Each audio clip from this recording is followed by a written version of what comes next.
Welcome back to Normalized PTSD. Today we have Micheal. He came recommended by a friend, and I'm really grateful for it.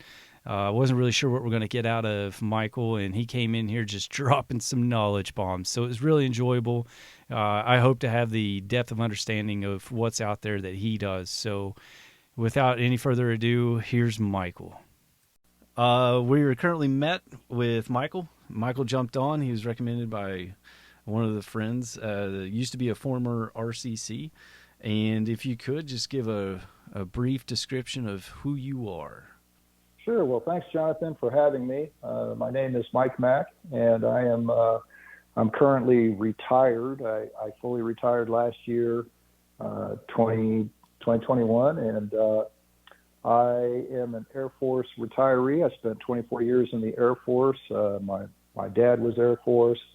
I became Air Force, and after I retired, I went to the civilian world for a while, and then in 2009, one of my really good friends who was running the Air Force Recovery Care Coordination Program for RCCs at the time, he called me and asked me if I was interested in getting back to work with the military, and he explained to me what RCCs do, and with my background is I was also an Air Force First Sergeant for years, and I was like, you know what, this sounds like something I'd really like to do. So 2009, I became a RCC. I did that for 6 years, and then in 2015, that led to an opportunity to work for the Eod Warrior Foundation, and I went there as a family caseworker, and I did that until I retired last year. Oh, that's exciting. Just for the listeners, what does RCC stand for? Sure, it stands for Recovery Care Coordinator. Okay, awesome. So, what kind of work did that involve? The RCC as well as working with the EOD Wounded Warrior Foundation. Well, they're kind of separate. I'll start with the RCC first, Okay. and I'd like to say that what I'm gonna say about it is my experience with it. As you know, in the military, programs change, and so some of the things I'm sure have changed. I really haven't kept up with it since I Right. left in 2015. But in 2009, I was part of the first initial cadre of Air Force RCCs. It was brand new to the Air Force, and we were given a week of fire hose training, death by fire, death by PowerPoint. And we had, yeah, you know how that goes. So 1 week of training with that, and then we were sent to our bases, which was, all over the Air Force. I came here to Eglin Air Force Base. I was already living here, so I came to Eglin. And at the time, I had the region, which we have a lot of military down here in the Panhandle. So I started off taking care of that. So the RCC's job is to basically take the seriously wounded, ill, and injured service member, the airman, and his family, and help them to navigate through their medical and their benefits, et cetera, and get them prepared as they go through the medical evaluation board, and then set them up for a successful transition to civilian life. And so that was the gist. And how we did that was we worked very closely with the Air Force Wounded Warrior Program, and I think now it's true. AFW2 now is actually over all of it. At the time, it was a little different. But we worked very closely with the Air Force Wounded Warrior Program. Most of us were embedded at the hospital. So I worked at the Eglin Hospital, and my medical case manager, Kathy Yant, she's now retired, but she was absolutely incredible and instrumental in helping me understand how the hospital worked, and also to help me understand how to work within how that dynamic met, where I didn't really understand the medical because I was a layman to that, but she kind of broke it down for me. So she would work the medical side. I would work the sort of non-medical side and resources. And then, of course, I had to, like all of us RCCs at the time, we had to integrate ourselves as we just showed up brand new, hey, we're here to help. And so, it took a while, and we had to hit the ground with our feet running. It was very intense, but it was really, really rewarding. It's a lot of moving pieces too. So it sounds like it was a logical transition going from RCC to the Wounded Warrior Foundation. Do you have any, like, in the RCC while you're working through that, were there any memorable moments or, I guess, opportunities that when you look back on that were meaningful to you?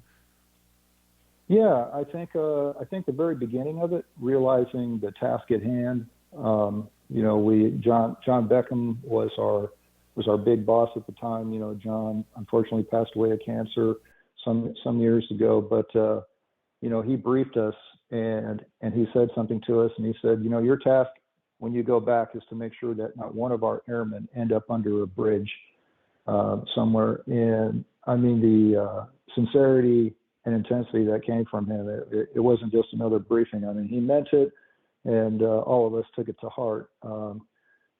And then, as you probably know, back in, I want to say around 2007, there was the Walter Reed report, the big scandal that came out of that, some of the very bad conditions that were going on at Walter Reed, the lack of care, the lack of programs, just what was going on with our wounded guys and gals that were coming back.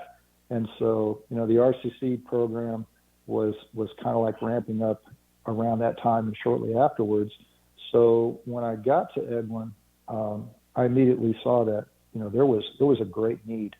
Not only did we take care of those who had come back from OEF and OIF with trauma-related issues, but we also took care of those who had cancer or those who had been in car accidents. I mean, there was some really heavy stuff that was going on, and picking all this up and then learning your job. So it was really intense. As far as the combat side of it went, and specifically speaking to PTSD, I think something that was really helpful to me that stood out was there was this briefing at Hurlburt Field, and it was at the theater, and it was Dr. Micheal Sherman, and I think she's still active in taking care of veterans. I believe her organization, they do books, and they help the families and children of those who come back with PTSD. She shared with us that she had counseled hundreds of veterans in Oklahoma through the VA, and so she was very well versed and experienced in dealing with those who had trauma. And I'm sure she probably spoke to Vietnam veterans, Gulf War veterans, and recent veterans. So she was explaining PTSD to the audience, and she was talking about, this is not very funny, but kind of typical. She said that there was a lot of people want to help. A lot of civilian organizations want to help. They dive in with both feet, and they're very well-meaning. And she said there was a church group that wanted to honor their veterans, so they invited all in. They had a 4th of July picnic, and then they shot off all these fireworks, and all these guys and gals were diving under tables, and I didn't know why. So, yeah. So they're like, oops, okay.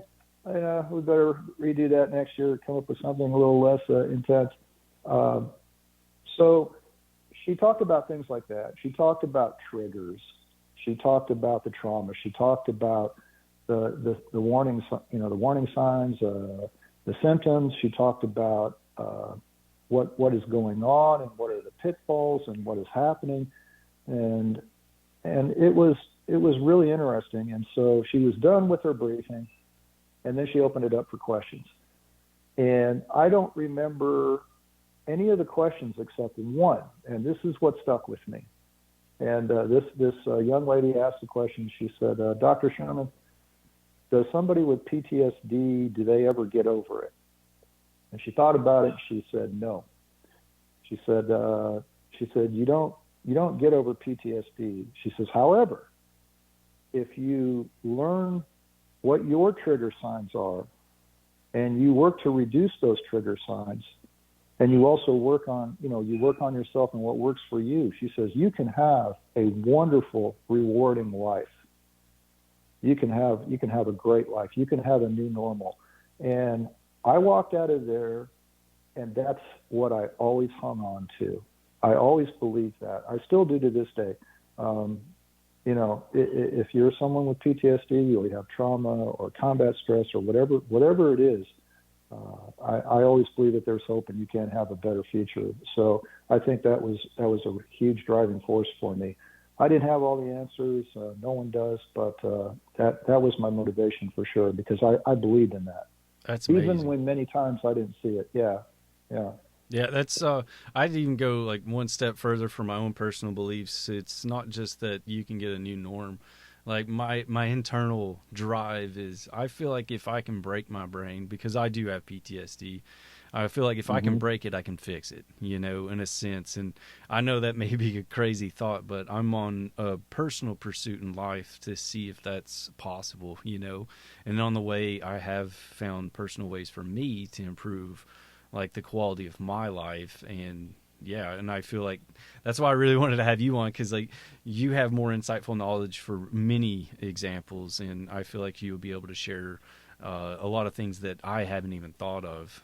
Before we go there, though, you hit on earlier. I was told to elaborate on acronyms. So OIF and OEF. That's our what was it? Is Enduring Freedom and Mhm. Iraqi Freedom. Yeah, Yeah, Operation yeah. Enduring Freedom and Operation uh, Iraqi Iraqi freedom. Freedom. Yeah, hmm and then Yeah, you touched on briefly that it seemed like the military wasn't really ready for veterans coming back broke, in a sense. And I can speak of it from not only that aspect, but I don't think from my experience with the Air Force that we were ready for combat. Period. no, Like I don't think we had any preparation.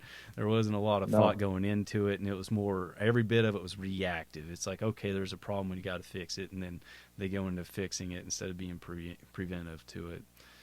But Yeah, yeah. There's I mean, of course, I'm speaking generalized. I'm not a subject matter expert in that, but my experience was, yeah, I think a lot of guys in the Air Force weren't. I think they got better as they went along. Especially, I remember one time I was having a conversation. Matter of fact, great friend of mine. He became the first program manager of the RCC, and he was a command chief at Randolph. And I was already out. I retired at the end of 2002, and he was still serving. And I called him up one time, and I said, I was just kind of messing around. We just joking around. I said, I've been out for a while. If you were to describe the Air Force with one word today, what would that word be? And he said, purple.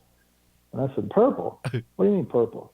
And he goes, yeah, purple. He goes, when you were in, he goes, we would always, everything was parochial. Air Force did Air Force stuff. He goes, but today, he goes, I'm sending cooks to the Navy.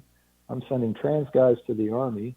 He goes, we got some guys even going out, not with the Marines, but he was just sending guys out all over the place, other services. And I also learned that the Air Force Security Forces guys, that they were being requested over in Iraq, that they liked working with them. And of course, I retired out of Air Force Special Operations, so we had our TAC-Ps and our combat controllers, pararescue men. They very high in demand all over the place. So the Air Force really got involved in it.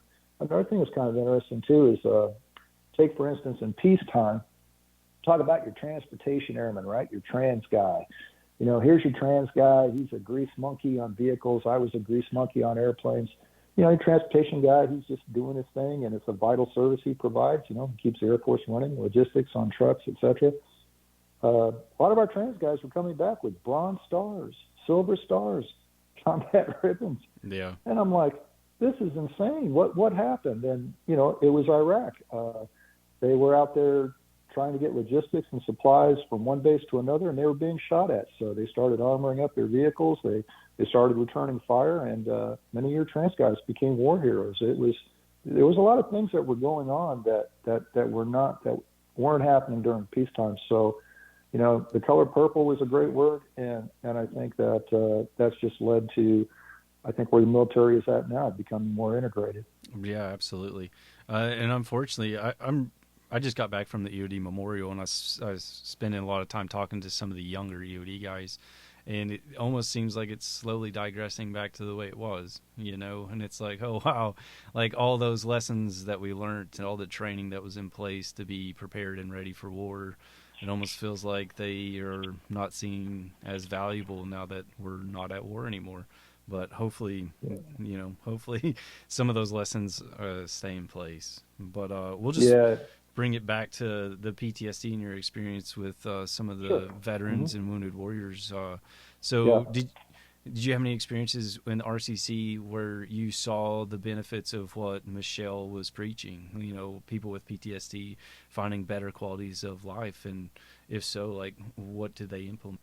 Well, maybe not so much as an RCC, because I was receiving a lot of the individuals when they were coming back, and they were in crisis mode, and then they were being identified. And we were working to help them get evaluated, and so it was more a matter of working with them in the initial stages. So the success, I think, sometimes you didn't really see that. For us, the success at that time, I'll just speak for me, was just to make sure that they were okay, make sure that they were informed. And another thing was involving the spouse, you know, for the family members. That was really critical to me, that the spouse was a part of it, because I'm sure you know all the stories. Many times guys or gals, they'll shut down. They can't communicate very well. Yep. They come see an RCC. Here I am talking to them, diarrhea at the mouth, explaining their A to Z options and this and that. And then they go home, and the wife says, "Well, how'd it go?" "Yeah, I saw so and so. You know, we'll see how it goes." Right. None of that information makes it to her. None of that information. Or him. So, exactly. So their security gland is, they got anxiety themselves, and that's transferred. So I always said, hey, please bring your spouse. Bring your spouse, and let them be a part of this. I'd like to include them, and I think it made a lot of difference. Because sometimes when I would ask questions, I'd look at the the guy or gal with the PTSD or other issues, and I would ask them a question, and I could tell they were hesitating, and then the spouse would eyes would light up, and then they would tell me. Right. So that helped me out a lot. Crack that mental whip. Yeah, that kind of helped me put things in perspective, and they were not only allies, but it was really good. I thought that when everybody was involved, it was just it was a lot smoother. It was less issues going forward. But for the PTSD, one story I'll share with you that was kind of interesting. When I got there, one of the guys I inherited, he was already in the program. He had already gotten out. He was a driver. He was actually trained in evasion tactics as a driver, and he was in Iraq, and he was taking his commander to a shooting range on a Sunday, I believe he told me. And the vehicle was, he could tell that they were trying to, kill him and target him. And so he was taking evasive maneuvers, and the guys with the binoculars and the IEDs detonated on him, and him and the driver or the commander, they were blown up. The commander was instantly killed, and my guy was in a ditch, and he was barely clinging to life.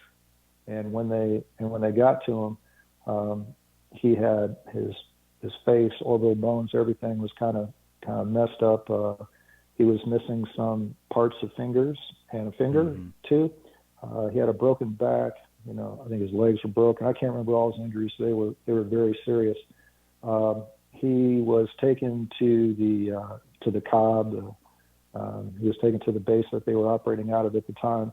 And he told me that if it wasn't for a two-star general who was walking through, he was on his way to Landstuhl, Germany, which many guys and gals know that was kind of like the big first stop-off hospital after they got him out of the theater to treat him.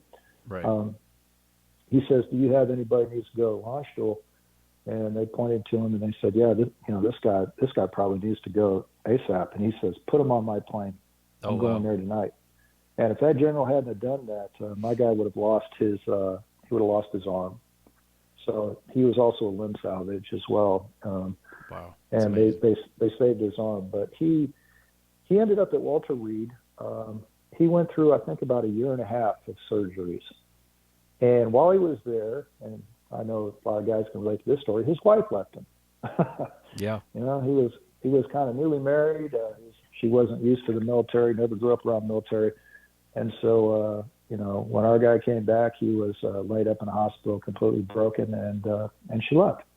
Now they did have a daughter. I think his daughter was about 2 or 3 years old, and he took a picture of his daughter, and he put it on the wall next to his bed, and he was like, "That's my motivation.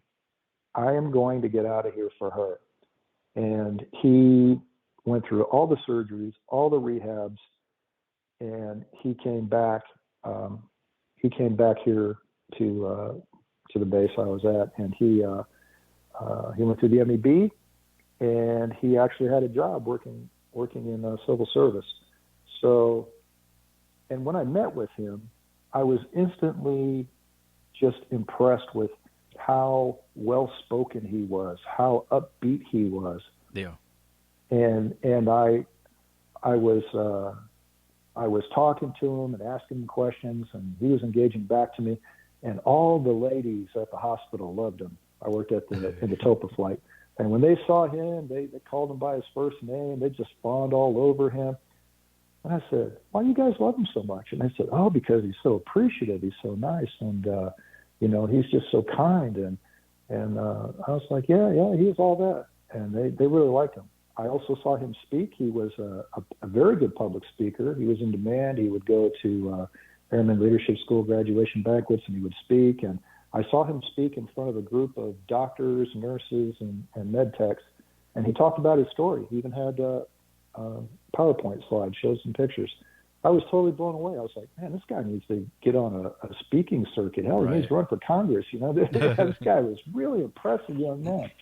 And so, make a long story short, so I'm getting kind of long-winded with this one, but this always stuck out in my mind. He was getting ready to leave. He was moving away. And I said, "Well, hey, before you leave, I'd really like to have lunch with you." He said, "Sure." So we go out and we have lunch. And we're talking, and he was eating a salad. And I said to him, "I owe you an apology." And he goes, "What's that?" I said, "In the entire time I've known you, which was about a year, I never once asked you about your mental health. I never asked you if you had PTSD or if you were struggling with some mental health issues." I said, "The whole time and every interaction I've had with you has always been upbeat and positive. And I just assumed," and we all know, never use the word assume, right? I said, I just assumed that everything was fine." And the smile went off his face, and he took his salad fork and he put it down. He looked right at me and he goes, and very serious, and he said, "Oh, do you want to know I have nightmares? Do you want to know if I wake up in cold sweats? Do you want to know if, I had flashbacks and all this stuff?" He goes, Yeah, I have all those things." He says, "But you know what? They've already taken enough from me. They're not taking any more." He says, "I'm not going to let them have it." Nice. He says, "I'm going to walk my daughter down the aisle. I'm going to complete A. I'm going to do B. I'm going to do C." He says, "They've already taken enough from me. They're not having any more." Then he went back to eating his salad. And that was powerful. That is. That was... No, it gave me goosebumps.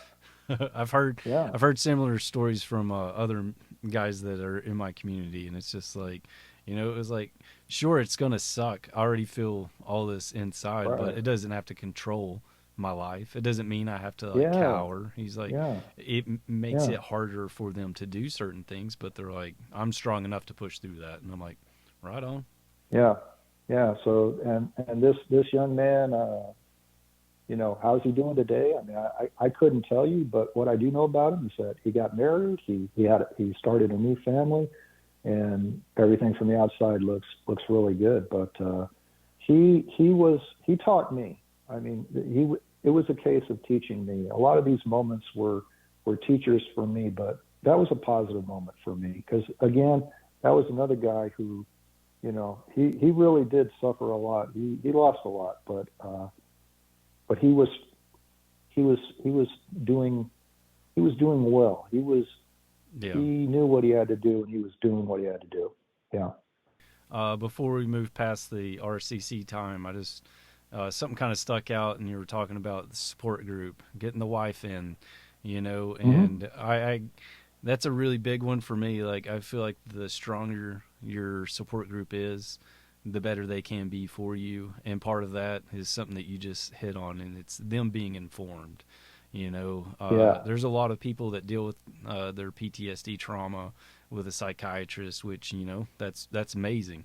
But if your wife or your spouse or your family's not informed of your struggle and what you're doing, they don't know how to help, So that's a really Right. big thing, I think, for sure. So after RCC, you found your way into the Air Force Wounded Warrior program. The, you mean, well, the RCC program was under the Air Force Wounded Warrior program. Oh, you're right. And Sorry. right, so so that was strictly, Air Force, and then what happened in 2015, an opportunity came. The Eod Warrior Foundation, which used to be called, I believe, the Eod Wounded Warrior Foundation. Correct. And then they changed their name to the Eod Warrior Foundation when they merged the Memorial Foundation and the Eod Wounded Warrior Foundation. They merged, became the Eod Warrior Foundation, and they were relocating from Virginia to Niceville, Florida, and so I received a phone call from an EOD tech who I was his RCC. I was RCC to a handful of EOD techs, and that's when I got to, I started as RCC understanding the EOD world, especially what EOD was going through because of the war. They were some of my most egregiously wounded cases that I had. Great guys, all of them, great families. And I was always impressed with just, how the EOD community as a whole operated. So apparently they had talked to someone within the EOD Warrior Foundation, and they called me up and they said, "Hey, we're opening up a new position, family caseworker, and we've heard about you and want to know if you're interested." And I was, of course, real humbled and appreciative. And I said, "Well, yeah, of course." So I ended up being interviewed. I got the job, and now I found myself working for the Eod Warrior Foundation, which was another amazing, great opportunity that I had to work with wounded warriors and their families. It was a little wider because even though it's kind of funny, it was contracted because the Eod Warrior Foundation supports EOD techs, their families, Gold Star families, etc. And they're dedicated to them for life, whether you're active duty, veteran, or retired. And so that's the constraining part. But the wider part was, I did get involved more with families because as an RCC, being embedded in the hospital was kind of like transitioning out. And when I was at the foundation, I worked with a lot of folks who were already out and already in the civilian world. Of course, active duty as well. And all the typical traumas, everything that was going on in the RCC world, we worked with that too in the foundation as well. Oh, that's exciting. Just touch on Gold Star families real quick for those who may not know. It's any spouse, children, parents, siblings, or others who whose loved one died while in the services of the military duties. Right. Mm-hmm. So yeah, and you got introduced to the EOD community, and how was that? Because I know that we can be a bit of a handful sometimes. Tell me about it. Yeah. Tell me about We're the it. most humble, quiet people out there, apparently. Oh my God, you got that wrong. Right. Oh, well, it's kind of like this, and I mean this sincerely. I find EOD to be the craziest people I've ever met, and the most bravest, because you got to be absolutely insane to defuse a live bomb. I'm sorry, I couldn't do it. So I just I have EOD. a friend that told me he said the best I ever heard it was you have to be smart enough to do the job but crazy enough to want to, or something along those lines. Yeah. And I'm like, yeah, that sums it up. But so what are some experiences while you're working with the EOD personnel, like some of the mental health issues that you saw, maybe some things that they put into practice, some of the success stories that you may saw while you're active and working with them? Okay. Well, one of the things that, and I know I'm not answering your question, but you'll probably have to ask me that again. Remember, I'm retired, so it's okay. I'm half. Okay. So So the four pillars of support at the foundation are financial relief, educational opportunities, and hope and wellness, retreats, programs, and then, of course, the memorial care, which you're very familiar with because you visited a great memorial. So those are the four pillars of services that's provided to the community. And as far as the issues and stuff like that, I will tell you that, just the same that's going on in the broader general military population is also going on in EOD too. Some things are way too high, such as the suicide rate. That's very concerning. Very, very seriously struggling always with that. What to do? How can we help? What type of resources can we provide? And of course, that's probably another podcast all in itself. But mental health, yeah, we have many in the EOD career field that deal with mental health, especially those that deployed, came back. Traumatic brain injury. I mean, I think probably as a population, one of the most affected populations in the military would be EOD techs because they are exposed to bomb blasts, either directly or indirectly, so much. I've seen a lot of TBI, of course, PTSD, both of those combined together. Many veterans struggling with both of those combined. Also, the physical injuries as well. A lot of techs have lost limbs and right. et cetera. So, and then I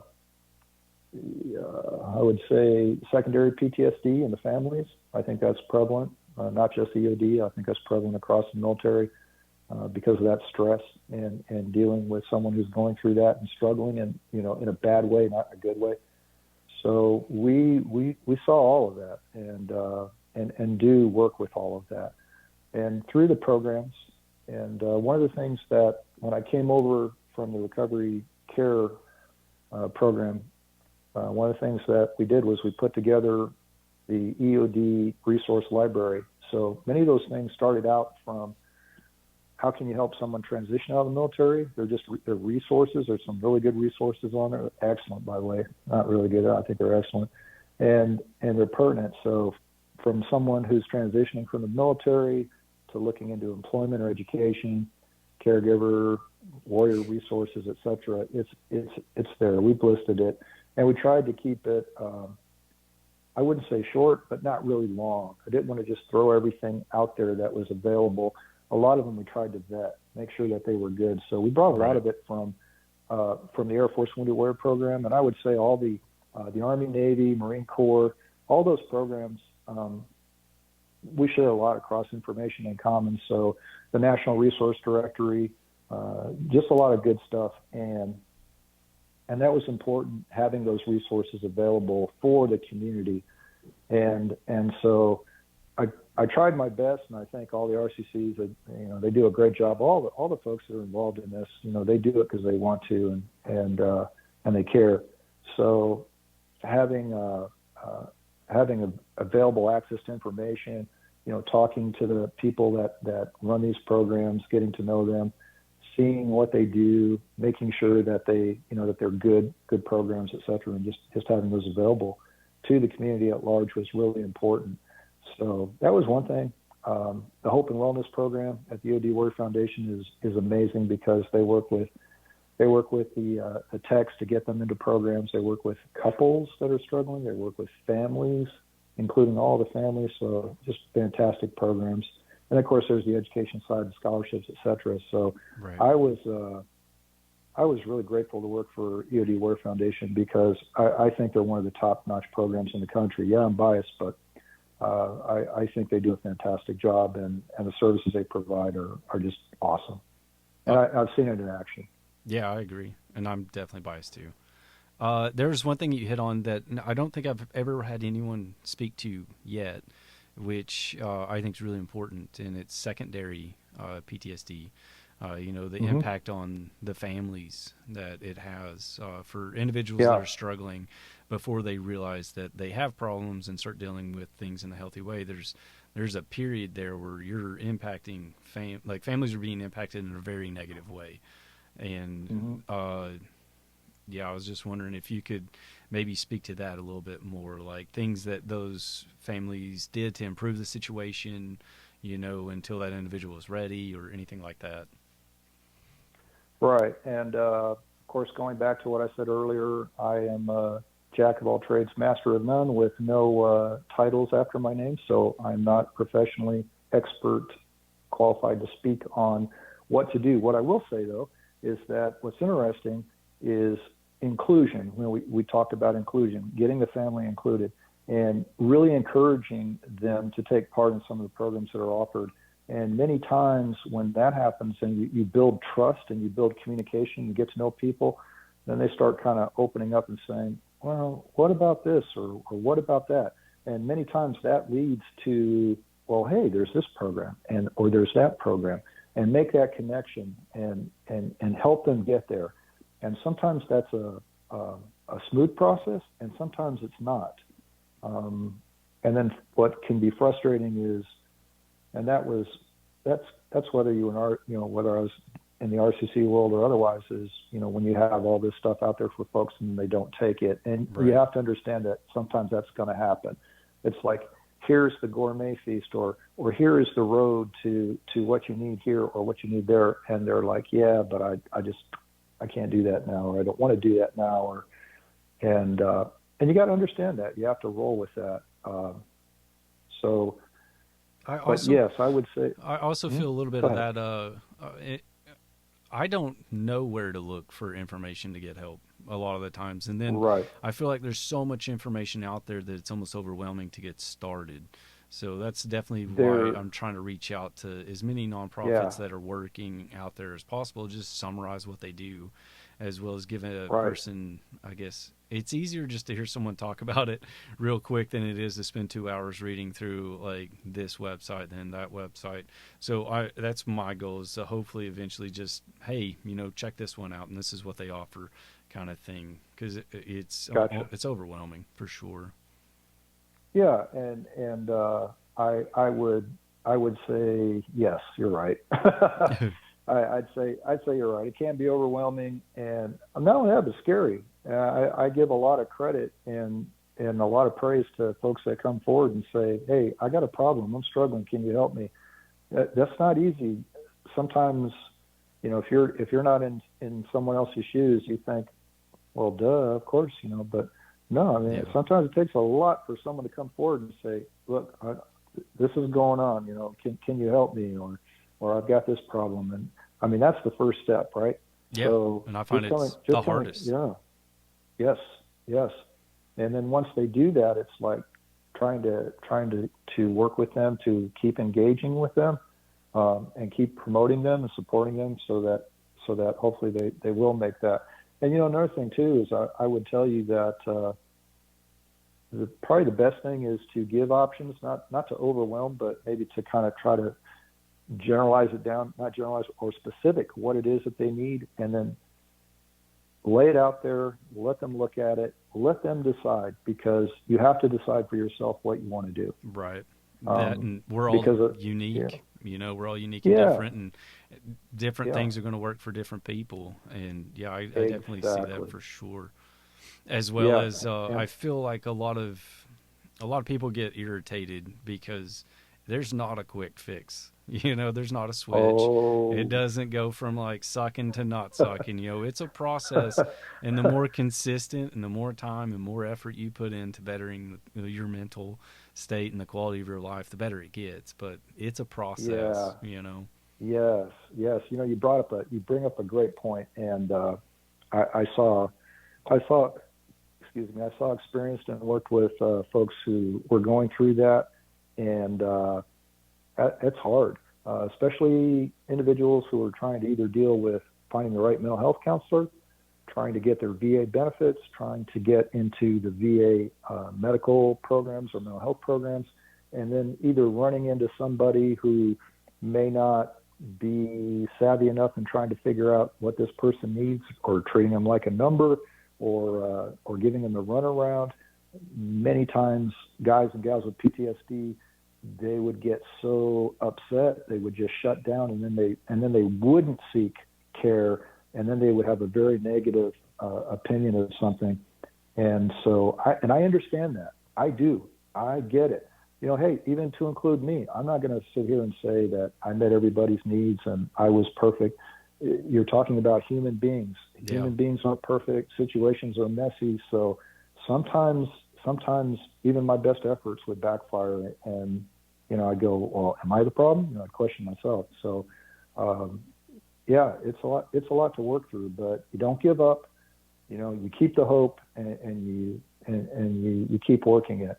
Whatever it is, that'll work for you. Yeah, I agree, and I have a lot of friends that, as well as myself, that have really struggled with the VA in the process of going through that. Oh yeah, It's like it's like crawling through broken glass sometimes. But you know, you keep at it, and there's actually a lot of organizations out there now that'll help you. Of course, most of them will help you for a price, but there are some nonprofits that are willing to help too. But not to be all doom and gloom, do you have any success stories of people you worked with where you saw them go from bad PTSD situations to like awesome situations where you saw them improve? Absolutely. And I'm not going to give you any names, but what I'll tell you is that these programs that I'm going to share with you, yes, many of these programs, I would see individuals, and it's kind of like, again, it's all about what works for you. And don't be afraid to try it. One of the things about vets, and another thing, I'm glad you just made me think of something. One of the things that I got all the time, I would get when I was an RCC, and I would get when I was working at Eod Warrior Foundation. When I would talk to individuals, they would say things to me, and you're probably going to laugh. They would say things to me like, you know what? You know, on second thought, maybe I don't need that. You know, you should give it to someone else. There's more deserving people than me. Yeah, 100%. I would get that all the time, and I would tell them, I understand what you're saying, but you are absolutely deserving. As a matter of fact, everything that we offer is set up just for you. You are deserving. And a lot of times wounds, like the physical stuff, and when you talk about our wounded warriors, and I know that's a term that a lot of people probably don't even like. I can understand that too. But when you're looking at someone who's physically injured, that's like you automatically go, oh, that guy or that gal, you know, yeah, that's a wounded warrior. They may be doing fantastic. Where in the meantime, here's Snuffy Smith walking down the street. You know, he looks totally normal. You know, he's a basket case, and he's a wounded warrior too. So you can't go by looks, but we do kind of size each other up sometimes and say, well, I'm not really deserving. But if you're dealing with anything service related, you are 100% deserving. Absolutely, I agree. I struggle getting certain people to come on and share their story of how they got to better places because they feel as though like what they did wasn't good enough or warranted coming on and sharing. They feel like their heel wasn't that tall kind of thing. And it's like, no, like to all of us, it's still a heel, you know, and it's always nice to hear people like get to the other side of it, you know? Yeah. And you know, another thing for me too, is that, my service in the military, it's important. I'm proud of it. I did not go to war. And I don't have PTSD. And one of the things that I never did was I never said to someone, I know how you feel. I never said that. I wasn't going to say that because I don't know how they feel. Right. If I had walked a mile in their shoes, you know, that caused the trauma, then I could say that. But no, I wasn't qualified to say that. But that was okay because sometimes people would ask me, they said, you know, how do you do the job you do? And I would always tell them, you know, number one, my faith, you know, my Christian faith. 2, the support of my wife. 3, good scotch and some beers, good friends. That's right. Yeah. And then the other thing is too, is I do believe if I had PTSD myself, I don't think I could have done what I did. No. Because you know, it just takes a lot to do what we did, and it's important work, and you've got to, you know, not that I didn't have my issues and struggling too. I think we all do, but I just hold the folks that are dealing with that in a higher regard. Yeah, no, You know, I because agree. because I couldn't yeah. do what you did either. I find even just talking to people about the recovery and never really diving into any of the trauma stuff really, I guess, agitates some of the stuff within me. So it's like, yeah, like the job that you do, as well as like any of those support groups that are out there helping, these Hmm. individuals find their way. Like, I can't speak highly enough to that. And definitely the spouses. The spouses of those individuals, they're like, you know what, it's okay. We're going to get through this together. Like, they need all the praise in the world. Yes, yes, they do. And I mean, I know they're starting to like doing a little better job of recognizing that, but I don't think they do enough. Um, the spouses are 100% critical, and not just the spouses, but they could have partner, girlfriend, boyfriend, whatever, Right. who are hanging with them, or parents. A lot of times, parents are really really helpful and special, or siblings, or whatever, whoever that is who's helping you. I mean, just thank you. You can't say thanks enough to them. Um, but talking about some of the success stories, I would just tell you that um, you got to care. I think it starts with that. Just the basis of you have to care, um, and you just go from there. Sometimes it can be just little things. Sometimes it could be, I don't know, a financial grant. Sometimes it could be helping them find the right counselor, or helping them to find the right program, or following through with something that you want to get for them. It's just it can be the little things, and then from there, it's what that experience means to them, which is a catalyst to start seeking out other things for themselves, taking those steps, and then finding out what works. And experiment. If you have the freedom to do that, try different things. That's the one thing I will say that I was exposed to was all kinds of different programs, and I found that they're wonderful. But I also know that it might not work for you. It could work for me, but it might not work for you. But I think there's something out there that does work for you, and I'll be glad to talk about those kind of things. Yeah. When we get into those resources and programs, for sure. Yeah, absolutely. So, so yeah, it's just a matter of seeing someone who is suicidal and homeless get back on their feet, seeing marriages come together, seeing families restored, or if they end up not staying together, but at least they make peace, and they start healing, and they become friends. They work through forgiveness and reconciliation. Um, it's just success is different for everybody. Exactly. But I've seen so much. Yeah, I really have, Awesome. and that's the beautiful part. There is success. You know, it's nice to know that if you don't give up, you're going to figure it out. As well as there's Absolutely. so many organizations, and that hits on kind of like what you're talking about. There's no one solution. That's why there's different organizations, because every one of them does something a little bit different. So if one's not working, Hmm. let's try another. So on that, let's just transition into resources. What are some of the programs that you would suggest, or that you have some sort of positive thoughts on? Sure. And I will make a little disclaimer by saying I'm probably going to leave out some great programs.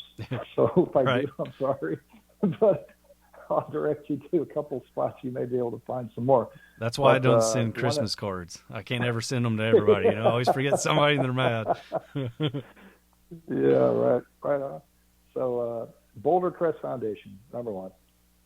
We worked with Boulder Crest Foundation, and they're a great, fantastic organization. They have expanded their program from not only helping wounded warriors, but also helping first responders.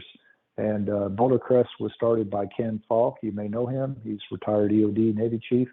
Um, you know, Ken started Boulder Crest Foundation, and he has grown that program into an amazing program.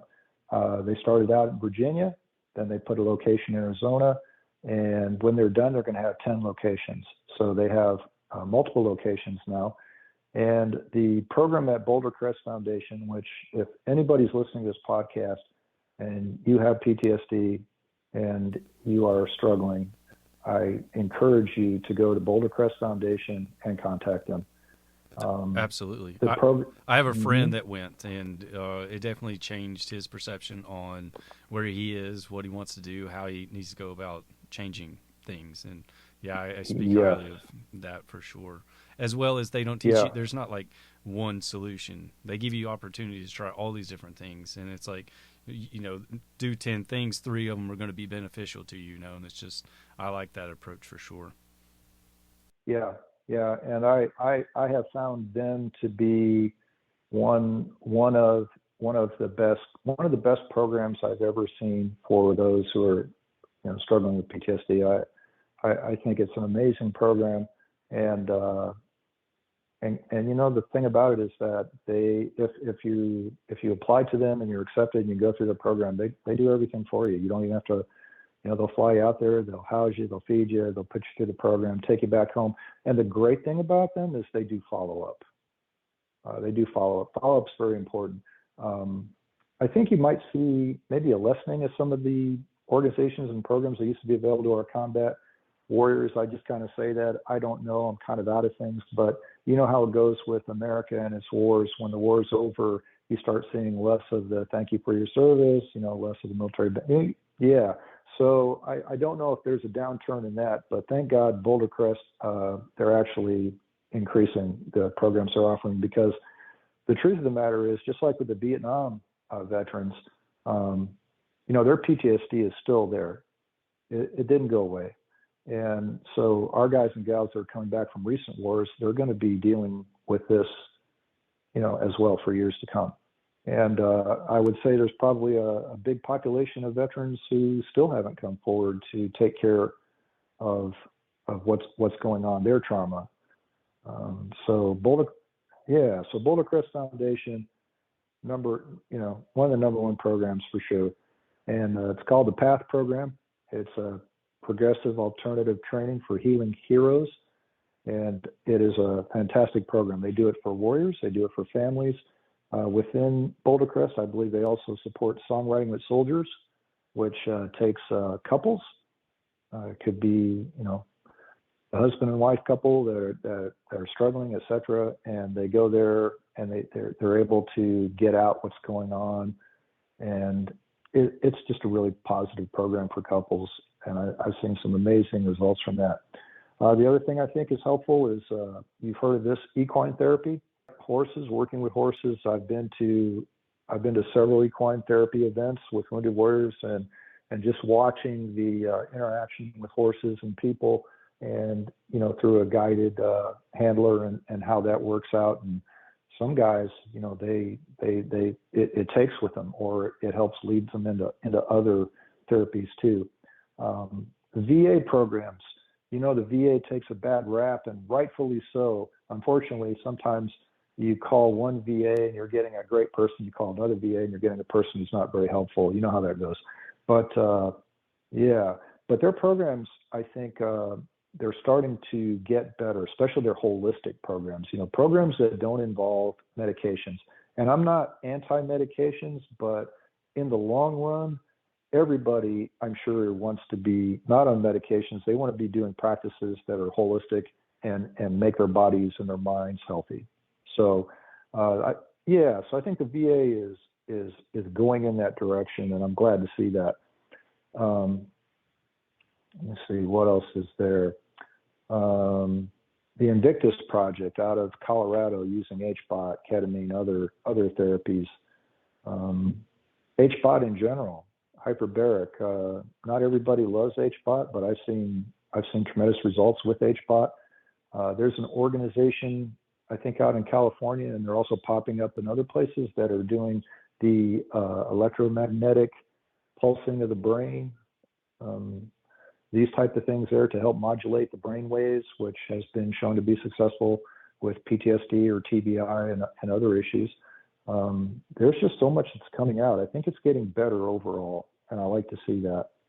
The Share Military Initiative out of the Shepherd Center in Atlanta, that program is really good, PTSD, TBI. So those are some of the programs that we've worked with. Another one, Warrior's Heart. Many of our guys and gals with PTSD, or TBI usually sometimes have some substance abuse issues go along with that. So they treat both of those same time. They treat the substance abuse and the PTSD together. And folks come out of that, they're doing a lot better. You know, they're working their plan. Sometimes they also have a service dog. They'll get a service dog, and I could talk, man, that's another subject, service dogs and therapy animals. I believe in them too. Although not everybody has to have a service dog. There's so many times when folks want service dogs, I'm like, do you really know what you're getting into, and do you really want a service dog? Thank God you also have emotional support dogs. And I just think dogs in general, even if it's not if you need a service dog, you need a service dog. I'm not saying don't get one. Absolutely get one. If you need one, go out there, inquire. Great organizations out there. But many times an emotional support animal or just having a pet is really therapeutic as well. Yeah, no, I agree. I had someone on just the other day, and we spoke about, I believe it's Canine for Warriors or something like that. I'll have to double check that reference. But they do service dogs. There's about a 2-year waiting list, but hey, right. I signed up for it with anticipation that maybe in 2 years I'll want a dog, but yeah. we'll see how it goes, because I've never seen a dog that didn't make me smile. So, I'm definitely a dog person for sure. And all the organizations that you listed, I'm definitely going to reach out and see if I can get one of them to jump on here. I feel like I can go there and read their website for hours, but I won't be able to speak as educated about it as that person could. So right. And the other thing too, I would tell you is that now, of course, the Eod Warrior Foundation is just for EOD techs, but even if you're not an EOD tech, I would recommend that you guys go to the Eod Warrior Foundation and look at the resource library. The resource library has a lot of these programs listed there. And like I talked about earlier, from either transition, employment, education, health and wellness, Gold Star resources, EOD peer support, suicide prevention, retreats, recreation, all that stuff is out there. Many of it is for all veterans, Gold Stars, and families. So not just EOD. There's some specific, but many of it is just in general. These are great programs and organizations. And the other thing too is, I know you have this podcast, which I love podcasts, and thank you for doing this. This is much needed. I like podcasts. They're an easy way to have conversation, get out information, learn some things. So the Eod Warrior Foundation also does Behind the Warrior podcast, and that is available on the resource library page. So they've been doing what you're doing. They've been talking to a lot of organizations. I was a part of that initially when we started, and now Maria Shabla, who has taken over for me, she's continuing it and doing a great job. So that's amazing. Yes. So that's just a lot. There's a lot of good podcasts there, talking to a lot of people, programs, experts, etc., and some really good information on that. So I'd encourage anybody to go check those out too, including yours. Yeah, Let's absolutely. Put a plug in. Let's talk about your podcast. We need to do a plug for your podcast. So tell everybody about your podcast and what you're doing. Oh, well, this podcast, I see that there's layers of problems with how veterans as well as first responders are receiving treatment, which now we have a really large portion of people who are, I guess, now systemically dealing with PTSD. So my goal is to have veterans and first responders jump on here, talk about how they have moved through and swam through the seas of PTSD and what works for them, what hasn't worked for them, so maybe we can impact them in a positive way. And then you got a lot of the people that are still in the service or still doing the first responder duties that can't really communicate that because they don't want that to negatively impact their status. They don't want to be found unfit for duty. And then these are practices that you can do while serving, which will honestly make you better mentally prepared for dealing with any traumatic situations you may face. And then, I don't know, like a big purpose, I hope one day to impact this on a macro level. So maybe we start being more proactive instead of reactive in those industries for dealing with mental health. So yeah, that's the purpose and the goal. Well, thank you, Jonathan, for explaining that, and I think what you're doing is awesome, and I'm really excited to hear the podcast that you're going to be putting out forward too, and it's much needed. So I'm glad you included first responders because, man, they have a tough job too. They really do, and they have even less resources than the military, and that's the more I talk to, the more concerning it gets, and it's really sad. So I'm hoping maybe we can make positive movement in that direction too. In the military, everybody, I feel like definitely when we were in Afghanistan and Iraq, like we did 20 years of war, so everybody kind of jumped on that bandwagon of, hey, let's get support for this group of people, and then I feel like the first responders have been doing that for a lot longer. Every day's a war zone for them sometimes, and there's no federal or even state support that I've been able to locate so far that helps them. So there's nonprofits for sure reaching out to them, but yeah, it's not as accessible or as known as the veteran support groups. Yeah, you're right on that. And but I am happy to see that that's kind of changing, and kind of like what I mentioned earlier with the Boulder Crest Foundation. I was really excited to see that they're including first responders as well. So that was huge. I meant to say that. I meant to say that when you were talking about it. I didn't want to cut you off, but yeah, Boulder Crest, they're definitely helping. I believe there was in my buddy's group. They had police officer and I believe a paramedic that was going through it too, and I think that's awesome. I'm going to reach out to them again. Yeah. I've sent them an email, but I'm going to reach out to them until they at least talk to me, because I think what they're doing is just absolutely amazing. Right.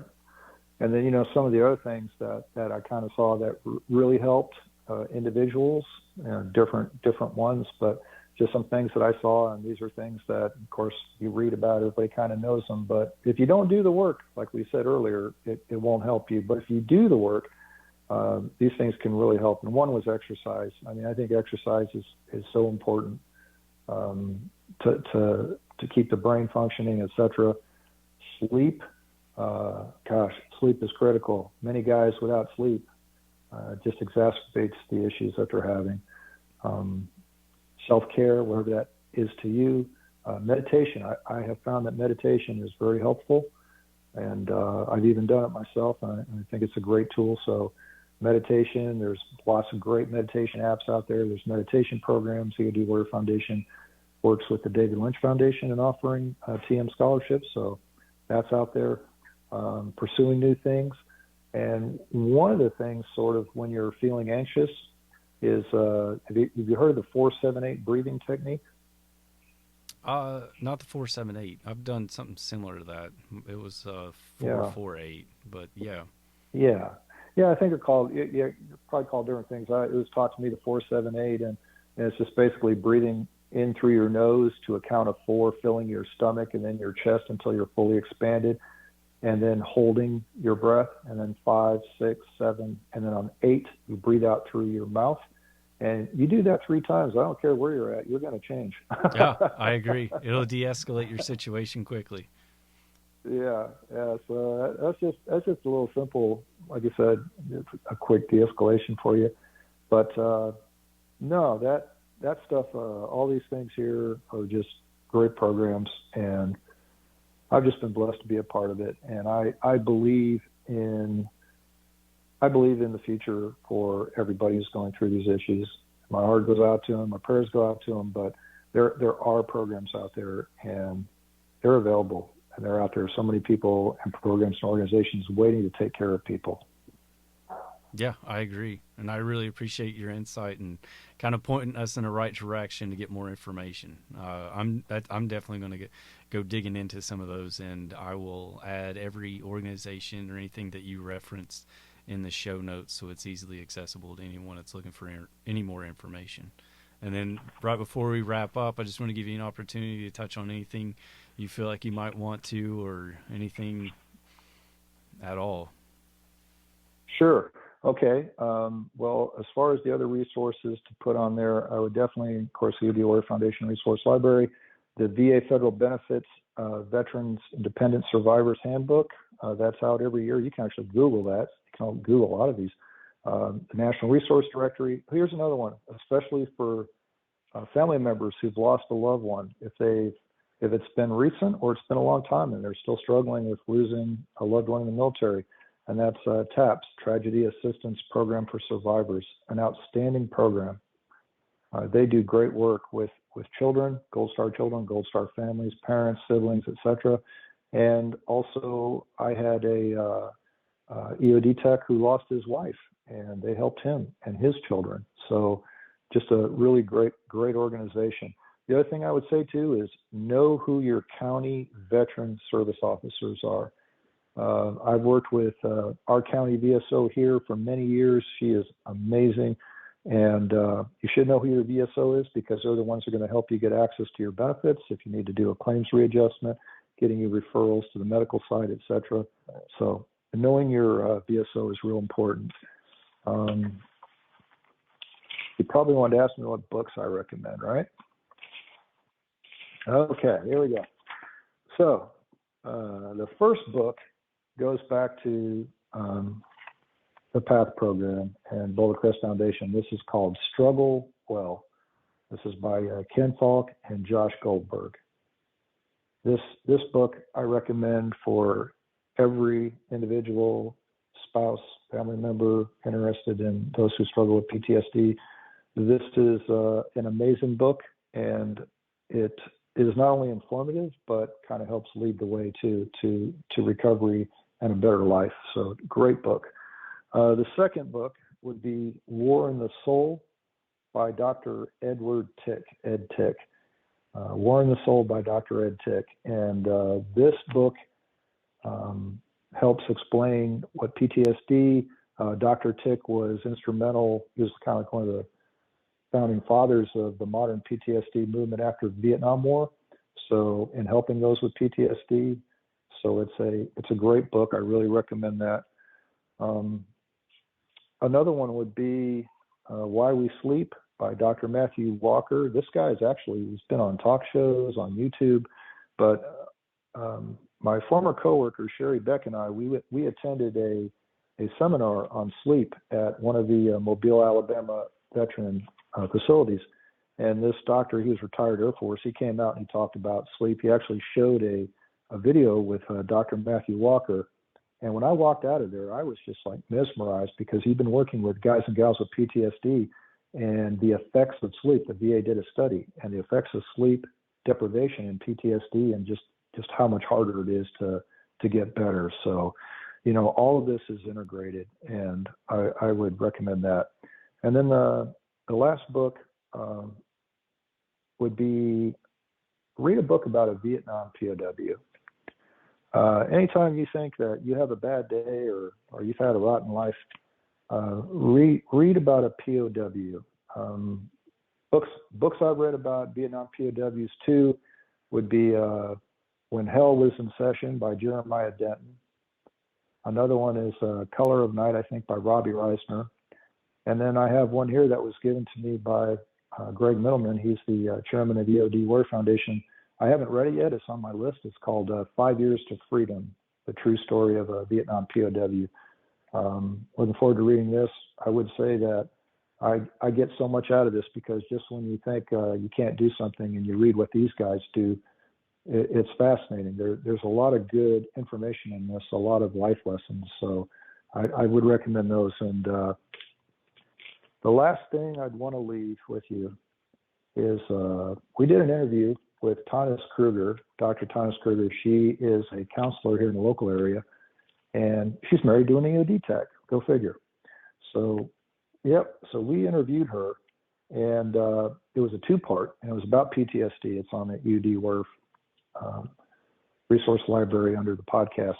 And we interviewed her, and we're talking about PTSD and wellness and things like that. Wellness is something that I really embrace because I love the holistic part of it, right? No meds, find what works for you, practice it so that you can do better.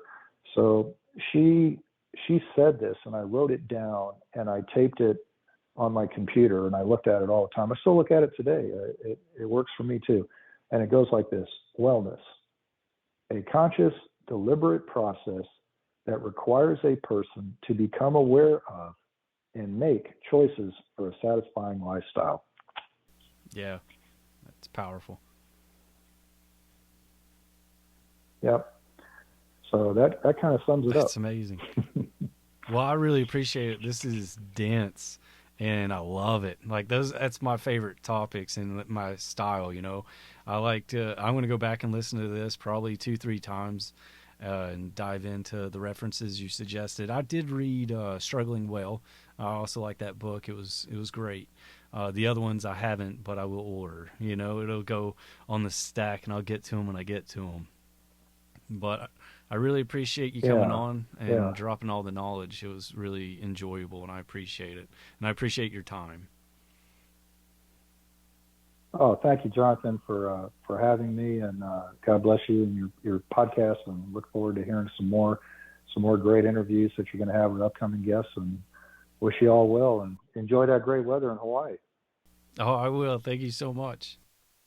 And with that, we're going to wrap things up with Mike. There was a lot of references that came out in this one, and a lot of resources that were identified. If you didn't catch one, don't worry about it. Just go check show notes. I believe, every one of them on there, and put a hyperlink on it. So just make it easy for y'all. And with that, we're going to bounce. Hope you guys have a good one.